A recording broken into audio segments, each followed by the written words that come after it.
Hello बच्चों, आज के इस वीडियो में हम करने वाले हैं 5 मार्क के मोस्ट इंपॉर्टेंट क्वेश्चन बच्चों, जो आपके अपकमिंग एग्जाम में आने के पूरे चांस है बच्चों।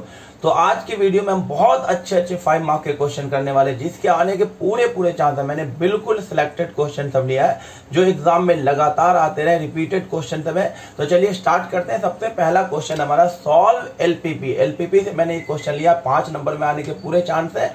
मैक्सिमाइज जेड और सब्जेक्ट टू कांस्टेंट, ये रिस्ट्रिक्शन दे रखा बच्चों। और x, y ग्रेटर देन 0 का मतलब होता है बच्चों फर्स्ट क्वाड्रेंट। इनका मतलब होता है फर्स्ट क्वाड्रेंट। ये जो आपका ग्राफ बनेगा वो फर्स्ट क्वाड्रेंट में बनेगा। देखिए 5 नंबर के क्वेश्चन को कितने आसानी से किया जा सकता है। एक क्वेश्चन आएगा ही आएगा एलपीपी से। तो देखिए सबसे पहले जो ये इनइक्वालिटी दे रखा होता है उसे इक्वालिटी में बदलना है। तो आपको करना है 2x प्लस में y इक्वल टू 23। फिर आपको बॉक्स बना लेना है जो 10th में आप करते थे। बॉक्स बना करके बच्चों आपको कोऑर्डिनेट निकाल लेना है। यहाँ पे x, यहाँ पे y। बच्चों x अगर 0 डालेंगे तो y की वैल्यू आ जाएगी 23, और y अगर 0 डालेंगे तो x की वैल्यू आ जाएगी 11.5। 23/2 हो जाएगा 11.5। ये हो गया। दूसरा ये रहा x प्लस में 3y इक्वल टू 24। इनइक्वालिटी से पहले इक्वालिटी में बदलना होता है। फिर आपको बॉक्स बनाना है बच्चों। ये बॉक्स बन गया और फिर x और y डालना है। x की वैल्यू 0 डालेंगे तो y आ जाएगा 8, और y अगर 0 डालेंगे, y जब 0 डालेंगे तो x की वैल्यू आ जाएगी 24। तो आपने क्या करा, इनइक्वालिटी को इक्वालिटी में बदल करके आपने दोनों कोऑर्डिनेट निकाले। अब आपको ग्राफ ड्रॉ करना है, क्योंकि फर्स्ट क्वाड्रेंट में बनेगा। तो एकदम ध्यान से देखिए, फर्स्ट क्वाड्रेंट में बनना है। ये ओरिजिन है 0,0। फर्स्ट पॉइंट ड्रॉ कीजिए 0,23। आपको ग्राफ पेपर मिलेगा। 23 कैसे ड्रॉ करेंगे, आप 2 का ऐसे ले लेना। तो 2 करके आप जो है तो 23, या फिर 4 करके लेकर के भी पॉइंट को ऐसे बना मिलेगा। तो आपको 4, 8, 12 ऐसे करके भी पहुंच जाएंगे। 2 करके भी पहुंचेंगे तो आप 23 तक आप ग्राफ पे पहुंच जाएंगे। तो यहाँ पे मैं तो रफली बना रहा हूँ। तो 0,23 यहाँ कहीं पे होगा। 0,23 ये मैंने पहला पॉइंट ड्रॉ किया। दूसरा पॉइंट है 11.5,0। तो यहाँ पे ले लेता हूँ ये 11.5,0। अब आपको इसे क्या कर देना है, ऐसे करके मिला देना है। और उसके बाद बच्चों इसका सॉल्यूशन चेक करना है कि ये इस तरफ होगा या इस तरफ होगा। तो इसके लिए ओरिजिन को इसके इनइक्वालिटी में डालना है। तो आपको क्या करना है, पुट ओरिजिन यानी 0,0 इन इनइक्वालिटी। इसका जो इनइक्वालिटी था ये 2x plus y greater equal to 23। x और y जब 0 डालेंगे तो ये आ जाएगा 0 ग्रेटर इक्वल टू 23, जो कि बिल्कुल फॉल्स स्टेटमेंट है। जब फॉल्स आ जाए तो सॉल्यूशन इधर नहीं होगा, इसके पड़े होगा, ये अवे हो जाएगा, यानी ओरिजिन की तरफ इसका सॉल्यूशन नहीं होगा बच्चों। ये हो गया पहले पार्ट का सॉल्यूशन। दूसरा 0,8 बच्चों यहाँ कहीं पे होगा। ये 0,8 और नीचे बना देता हूँ। ये हो जाएगा 0,8। और दूसरा पॉइंट है 24,0। तो यहाँ कहीं पे होगा 24,0। अब इन दोनों को मिला दीजिए, ये मिला दिया। अब इसका सॉल्यूशन चेक करना है। तो अगेन आपको क्या करना है, पुट 0,0 इन इनइक्वालिटी। इसके इनइक्वालिटी में यानी इसमें पुट करना है x plus 3y less than equal to 24। तो x की जगह 0, y की जगह 0 डालेंगे तो 0 आ जाएगा। 0 लेस देन इक्वल टू 24। ये बिल्कुल ट्रू है, क्योंकि 0 जो होता है वो क्या होता है 24 से क्या होता है छोटा। तो ये ट्रू हो गया और ट्रू है सॉल्यूशन। तो अब इसी ओरिजिन की तरफ इसका सॉल्यूशन होगा। तो ट्रू के केस में सॉल्यूशन क्या होगा, ओरिजिन की तरफ ही होगा। तो इसको अलग कलर के पेन से दिखा देता हूँ, यानी इस तरफ सॉल्यूशन होगा। इसका सॉल्यूशन बच्चों इस तरफ होगा, ओरिजिन की तरफ। तो आप गौर से देखो बच्चों, जो कॉमन सॉल्यूशन है जिसमें दोनों पार्ट आ रहा है, दोनों पार्ट वाला सॉल्यूशन बच्चों ये वाला है। तो ये वाला हमारा सॉल्यूशन रीजन हो जाएगा, क्योंकि इसमें दोनों पार्ट आ रहा है। तो इसे आपको कलर कर देना है ऐसे करके। ये वाला पार्ट आपको अच्छे से कलर कर देना है पेंसिल से, और यही हमारा सॉल्यूशन रीजन होगा। तो इसके कॉर्नर पॉइंट होंगे एक, इसे ए ले लीजिए। दूसरा कॉर्नर पॉइंट है बी और ये तीसरा कॉर्नर पॉइंट है बच्चों सी। तो सबसे पहले आपको सी निकालना होगा। तो सी निकालने के लिए इन दोनों लाइन के इक्वेशन को सॉल्व कर दीजिए, एलिमिनेशन सब्स्टिट्यूशन जैसे करना है। तो ये वाला लाइन था 2x plus y is equal to 23 और इसको सेम बनाने के लिए 2 का मल्टीप्लाई कर दीजिए तो ये हो जाएगा 2x plus 6y is equal to 48। Eliminate कर देते हैं, माइनस माइनस माइनस ये कैंसिल हो जाएगा, minus 5y is equal to हो जाएगा ये माइनस का 25। तो y की वैल्यू आ जाएगी बच्चों 5। अब y की वैल्यू यहाँ डाल देंगे तो 2x अब प्लस 5 इज इक्वल टू 23। तो 2x इज इक्वल टू 18। तो x की वैल्यू आ जाएगी बच्चों 9। तो c का जो कोऑर्डिनेट हो जाएगा 9,5 हो जाएगा। तो c का कोऑर्डिनेट हो जाएगा 9,5। तो हमने अब तीनों कॉर्नर पॉइंट निकाल लिए हैं। अब हमें क्या करना होगा, एक बॉक्स ऐसे करके बनाना है और यहाँ पे लिखना है CP यानी कॉर्नर पॉइंट और यहाँ पे Z मैक्सिमम की वैल्यू लिखनी है। Z मैक्सिमम क्या है 2x प्लस में 3y।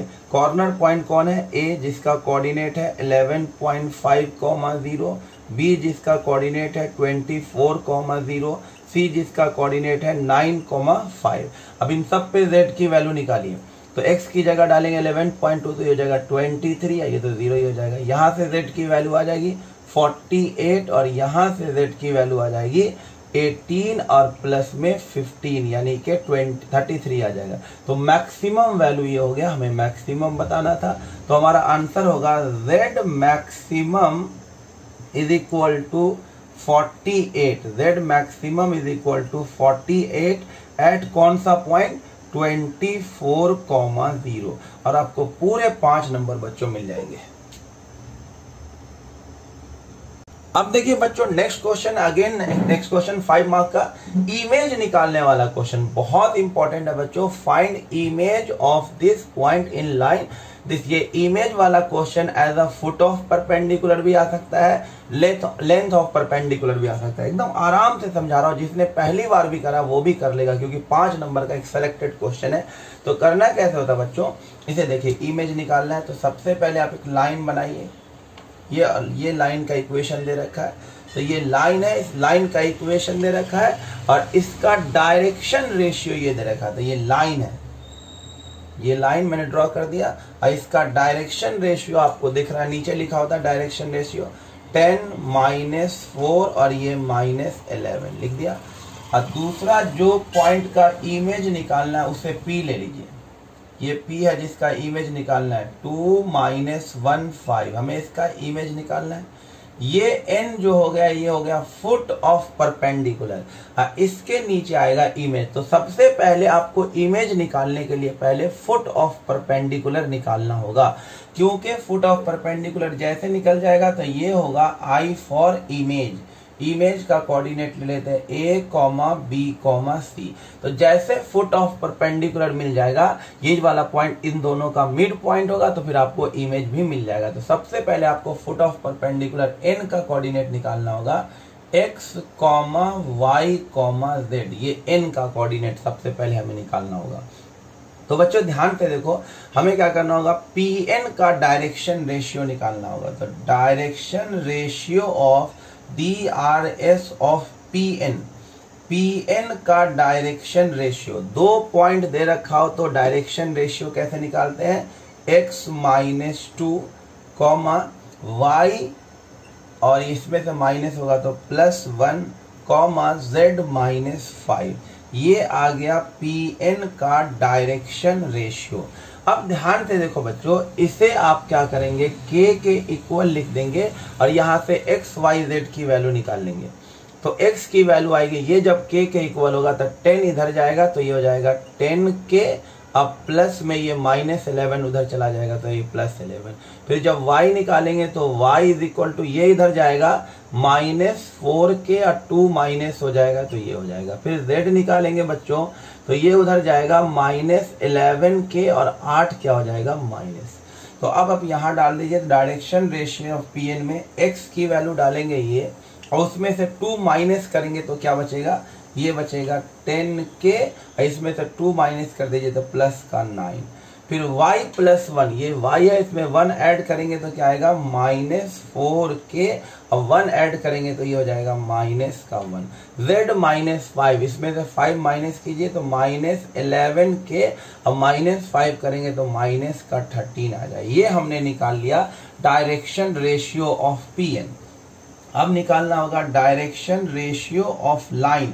ये तो हमें पहले से पता है, लाइन का डायरेक्शन रेशियो ये है बच्चों 10, -4, -11। अब आप गौर से देखिए, ये Pn और ये लाइन एक दूसरे क्या परपेंडिकुलर है। तो आप लिखेंगे ये जो Pn है परपेंडिकुलर है किसके, लाइन के। तो परपेंडिकुलर का कंडीशन होता है बच्चों A1 A2 plus B1 B2 plus C1 C2 is equal to 0। उनके डायरेक्शन रेशियो के प्रोडक्ट का सम क्या हो जाता है, 0। तो ये Pn का डायरेक्शन रेशियो, ये लाइन का डायरेक्शन रेशियो, ये A1 B1 C1 और ये A2 B2 C2, इनका प्रोडक्ट का सम क्या कर देना आपको, 0 के इक्वल कर देना है। तो ये हो जाएगा 10 से मल्टीप्लाई, तो ये हो जाएगा 100 के और प्लस में 90, ये मल्टीप्लाई होगा -4 से तो ये हो जाएगा 16 के, और ये इससे मल्टीप्लाई होगा तो प्लस का 4, ये इससे मल्टीप्लाई होगा तो ये जाएगा 121 के, और ये इससे मल्टीप्लाई होगा तो प्लस का हो जाएगा 143 इज इक्वल टू हो जाएगा बच्चों 0। ये ऐड होगा और ये तीनों ऐड हो जाएगा तो ये कितना हो जाएगा 221 और 16, 221 और 16 तो 237 के हो जाएगा।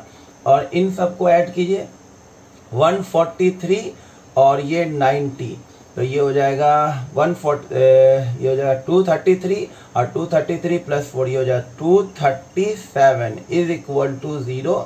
तो k की वैल्यू आ जाएगी बच्चों, इधर जाएगा डिवाइड होगा, k की वैल्यू आ जाएगी -1। k की वैल्यू जैसे आ गया तो आपको PA ये जो XYZ है इसकी वैल्यू आ जाएगी, यानी आपको फुट ऑफ परपेंडिकुलर मिल जाएगा। तो फुट ऑफ परपेंडिकुलर क्या हो जाएगा, n का कोऑर्डिनेट क्या है, देखिए XYZ है, XYZ यही है फुट ऑफ परपेंडिकुलर का कोऑर्डिनेट, यानी n का कोऑर्डिनेट है, x की वैल्यू ये है, k की जगह -1 डाल दीजिए, तो k की जगह -1 डालेंगे तो 11 - 10 क्या हो जाएगा 1, फिर k की जगह यहाँ -1 डालेंगे तो 4 - 2 क्या हो जाएगा 2, k की जगह -1 डालेंगे तो 11 - 8 क्या हो जाएगा 3। तो ये आ गया बच्चों फुट ऑफ परपेंडिकुलर। तो आपको कभी कभी क्वेश्चन में सिर्फ यही निकालने को ही बोलेगा, ये हो गया फुट ऑफ परपेंडिकुलर, एक पार्ट हो गया। कभी कभी आपसे बोलेगा लेंथ ऑफ परपेंडिकुलर निकालो, तो आप Pn का लेंथ डिस्टेंस फॉर्मूला से निकाल करके डन कर देंगे। अब आपको निकालना है इमेज, तो आप गौर से देखिए जो फुट ऑफ परपेंडिकुलर है इन दोनों का क्या है मिड पॉइंट, तो क्या लिखेंगे n is mid point of Pi, इसका मिड पॉइंट है। अब मिड पॉइंट कैसे निकाला जाता है, x1 प्लस x2/2, यानी कि 2 plus a/2, x1 plus x2/2 इसके इक्वल होगा, यानी x के इक्वल हो जाएगा। तो यहाँ से x की वैल्यू हमारे पास आ चुकी है, फुट ऑफ परपेंडिकुलर हमारा आ चुका है, कितना है ये 1, 2, 3, तो x की जगह लिख दीजिए 1। तो यहाँ से आपको मिल जाएगा a इज इक्वल टू 2 - 2, यानी a का कोऑर्डिनेट हो जाएगा 0। उसी तरह से जब दूसरा कोऑर्डिनेट निकालेंगे तो y1 प्लस y2/2, यानी -1 प्लस b/2, ये किसके इक्वल हो जाएगा, सेकेंड कोऑर्डिनेट यानी कि 2 के इक्वल। तो यहाँ से b की वैल्यू आ जाएगी बच्चों 4 + 1, ये 5 हो जाएगा। उसी तरह से x3 प्लस y3/2, यानी कि यहाँ पे लिख देता हूँ 5 प्लस में c/2, ये किसके इक्वल हो जाएगा, थर्ड कोऑर्डिनेट। ये मिड पॉइंट का सिंपल सा कॉन्सेप्ट होता है, वो लगा रहा हूँ। तो यहाँ से c की वैल्यू आ जाएगी 6 - 5 1, तो बच्चों c आ गया, a आ गया और b आ गया। तो इमेज का कोऑर्डिनेट भी आ गया बच्चों, इमेज का कोऑर्डिनेट हो गया a की वैल्यू 0, b की वैल्यू 5 और c की वैल्यू बच्चों 1। देखो एक बोर्ड में पूरे 5 नंबर का एक बेहतरीन क्वेश्चन समा गया बच्चों। अब देखिए बच्चों नेक्स्ट 5 मार्क का क्वेश्चन, इसके तो समझिए 100% चांस है आपके एग्जाम में आने के। देखिए फाइंड लिखा हुआ, फाइंड ए इनवर्स, ए दे रखा होगा।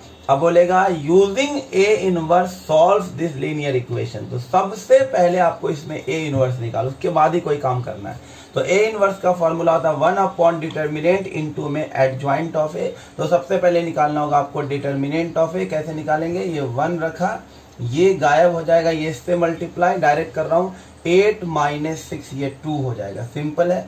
और ये माइनस माइनस प्लस का 1 हो जाएगा, ये हट जाएगा, और ये इससे मल्टीप्लाई होगा 0 माइनस माइनस प्लस, ये 9 हो जाएगा बच्चों। फिर प्लस का 2 लेंगे, ये गायब हो जाएगा, इसको इससे मल्टीप्लाई 0 और माइनस करके इससे मल्टीप्लाई तो माइनस का 6 हो जाएगा। तो यहाँ से आ जाएगा 9 2 11 माइनस 12। तो डिटर्मिनेंट ऑफ ए आ जाएगा बच्चों -1, एक स्टेप पूरा। उसके बाद आपको निकालना है एडजॉइंट ऑफ ए। तो बच्चों एडजॉइंट ऑफ ए निकालने का तरीका है, देखिए बच्चों, एडजॉइंट निकालने का फॉर्मूला क्या होता है, 9 के 9 एलिमेंट का को फैक्टर लेकर के उसका क्या लेना होता है आपको, ट्रांसपोज। तो बच्चों को फैक्टर कैसे निकालते हैं, देखिए जैसे आपको A11 निकालना हो तो फर्स्ट रो और फर्स्ट कॉलम हटा दीजिए, ये बचा, तो ये बचा तो इसे आप लिख दीजिए 2 बचा -3 -2 4। कोई अगर आता है तो आप डायरेक्ट भी कर सकते हैं। तो ये दोनों को हटा देना, ये चारों लिख दिया। अब इसको इससे मल्टीप्लाई कीजिए, क्या आएगा 8, बीच में माइनस रखिए, इसको इससे मल्टीप्लाई कीजिए 6, तो ये आ जाएगा 2। अब ध्यान देना इन दोनों का सम क्या है, इवन है तो ये 2 है तो 2 ही रहेगा। अगर इन दोनों का सम ऑड आ जाए तो साइन को चेंज कर देना, प्लस है तो माइनस, माइनस है तो प्लस। जैसे आपको करना है फर्स्ट रो सेकंड कॉलम का आपको निकालना है कोफैक्टर। तो फर्स्ट रो और सेकंड कॉलम गायब कर देते, ये दोनों बचेगा, यानी आपको बचेगा 0 -3 3 4 बन जाएगा। इसे कैसे सॉल्व करेंगे, इसको इससे मल्टीप्लाई 0, बीच में माइनस, इसको इससे मल्टीप्लाई -9, तो ये प्लस का 9 हो जाएगा। तो आंसर आएगा 9। बट इन दोनों का सम क्या है, ध्यान से देखिए, ऑड है, ऑड है तो साइन बदल जाएगा, ये -9। यहाँ पे इवन था तो साइन यही रहेगा। उसी तरह देखिए फर्स्ट रो थर्ड कॉलम, तो फर्स्ट रो थर्ड कॉलम हटा दीजिए, ये मिलेगा आपको 0 2 3 -2 मिल जाएगा। इसे सॉल्व कर लीजिए, ये इससे मल्टीप्लाई होगा 0, माइनस करके इससे मल्टीप्लाई होगा 6, तो आंसर आ जाएगा -6। और यहाँ पर देखिए सम क्या है, इवन, तो यही साइन लेगा। तो उसी तरह बच्चों जैसे 3 एलिमेंट निकला, सेम उसी तरीके से बाकी 6 एलिमेंट को भी आप निकाल सकते हैं। तो देखिए बच्चों, जैसे मैंने 3 एलिमेंट का आपको कोफैक्टर निकल के दिखाया, इसका आया था बच्चों कितना आया था, देखिए 2, इसका आया था -9, इसका -6। तो सेम इसी तरीके से बाकी 6 एलिमेंट का भी आप आसानी से कोफैक्टर निकाल सकते हैं। मैंने वक्त को बचाने के लिए डायरेक्ट लिख दिया, 3 मैंने दिखा दिया था।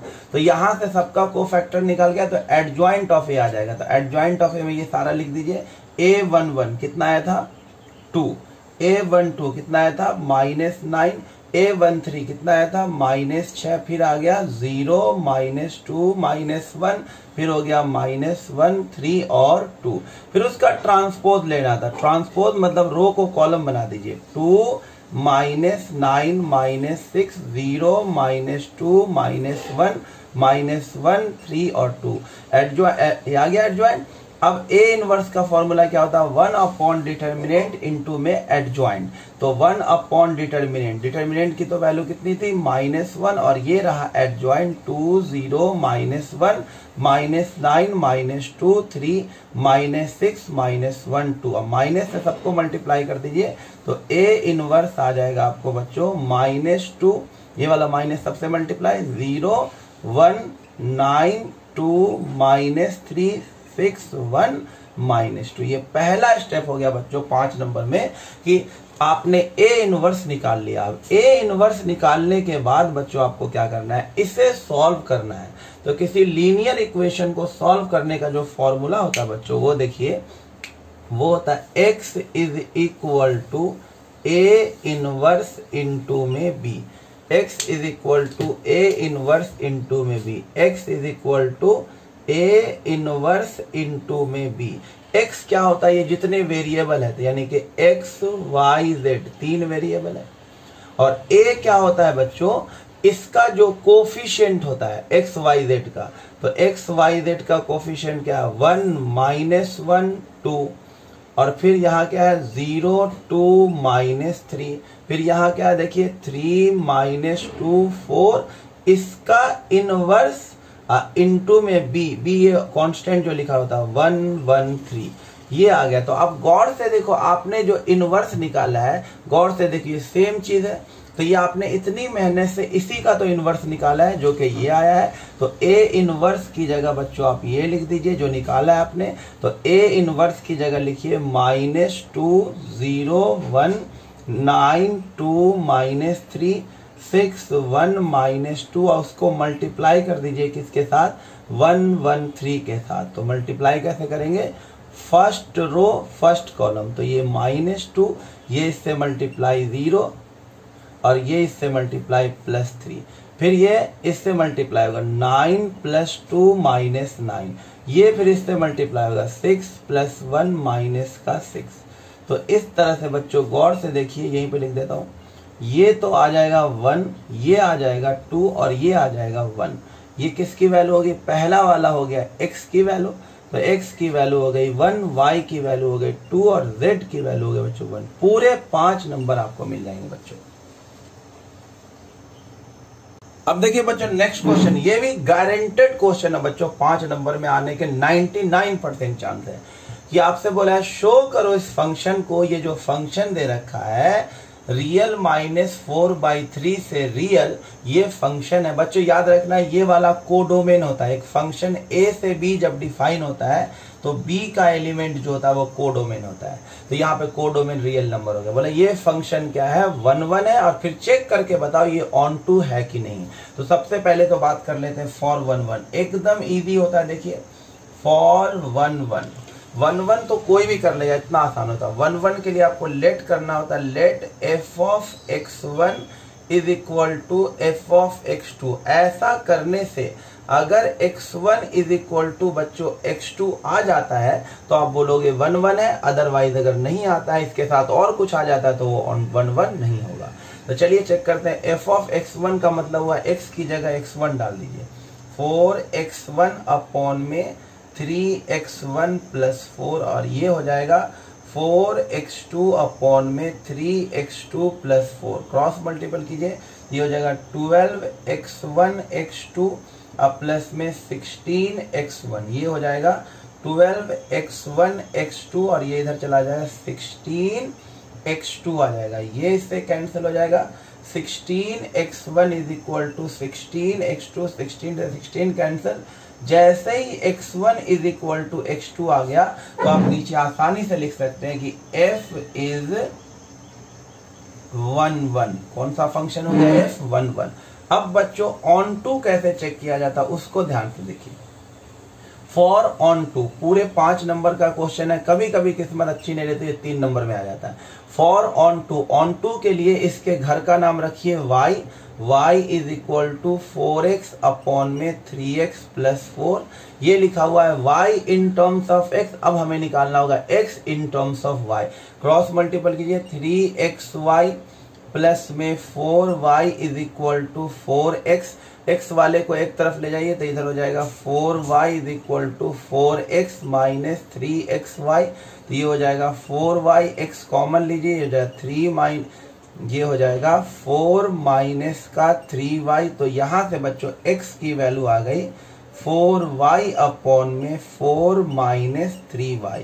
ये आ गया बच्चों। अब एकदम ध्यान से देखिए, ये हमारे पास आ गया x in terms of y। तब अब ध्यान से देखिए बच्चों, ये जो x तभी डिफाइन होगा जब ये नीचे वाला जो होगा 0 के इक्वल नहीं होगा ना। x इज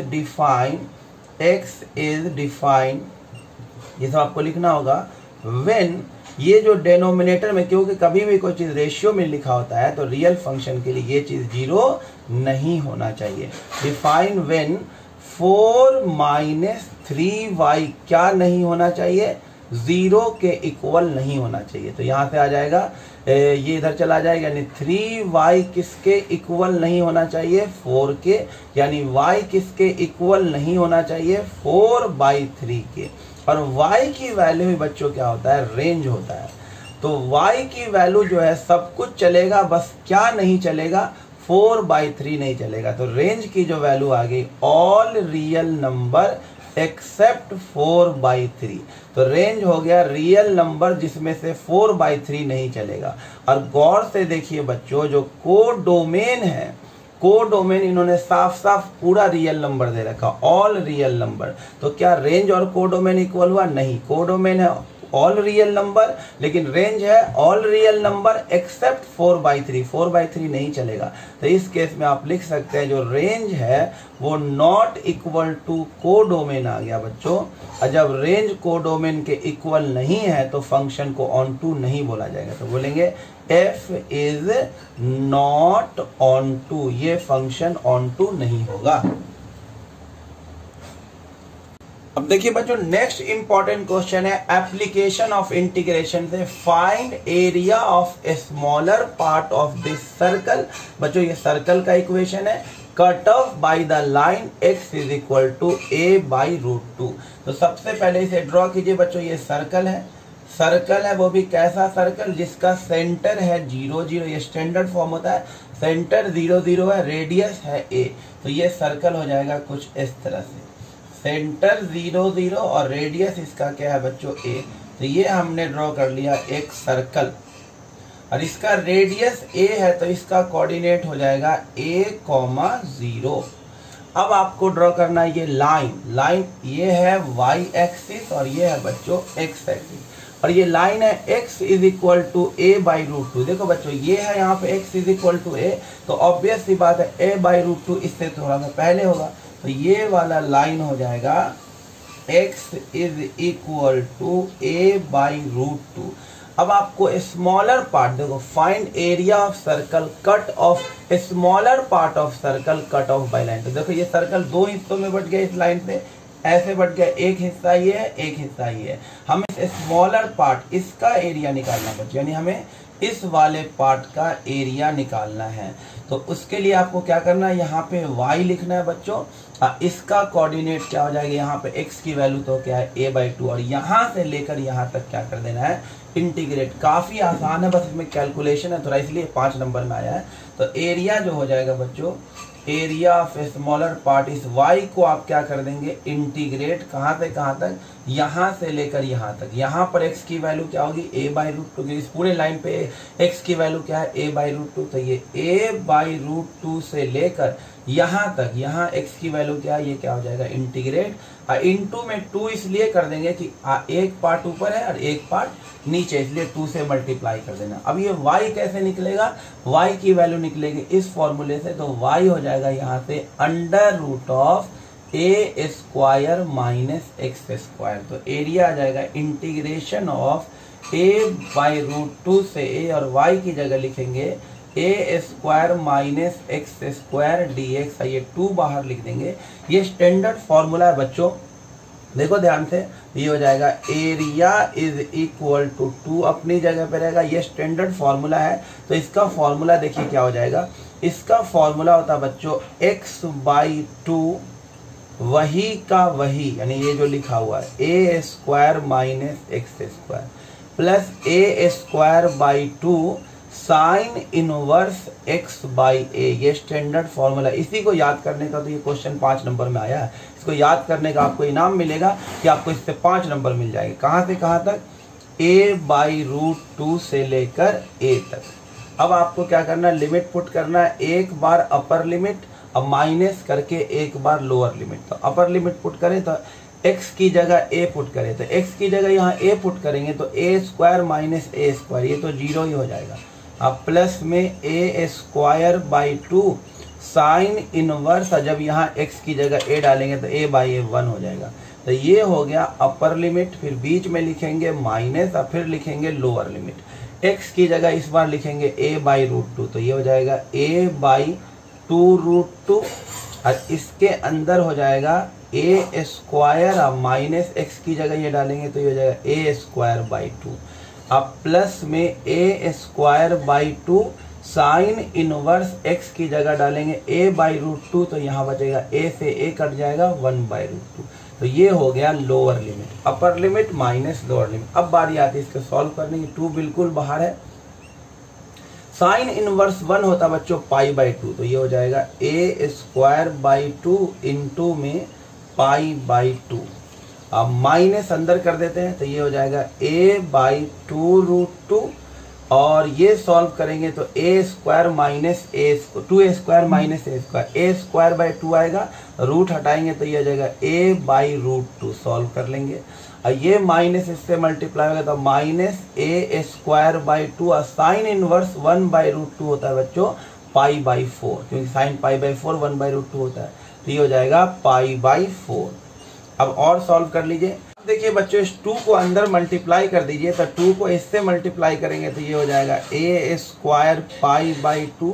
2 जब इससे मल्टीप्लाई होगा तो ऊपर आ जाएगा a स्क्वायर, ये 2 कट जाएगा, √2 इंटू √2 क्या हो जाएगा 2, ये a जब 2 इससे मल्टीप्लाई होगा तो ये कट जाएगा, ये हो जाएगा minus a square pi by 4। LCM कितना हो जाएगा 4, एलसीएम तो ये हो जाएगा 2a स्क्वायर पाई माइनस का ये हो जाएगा 2a स्क्वायर और माइनस का a स्क्वायर पाई।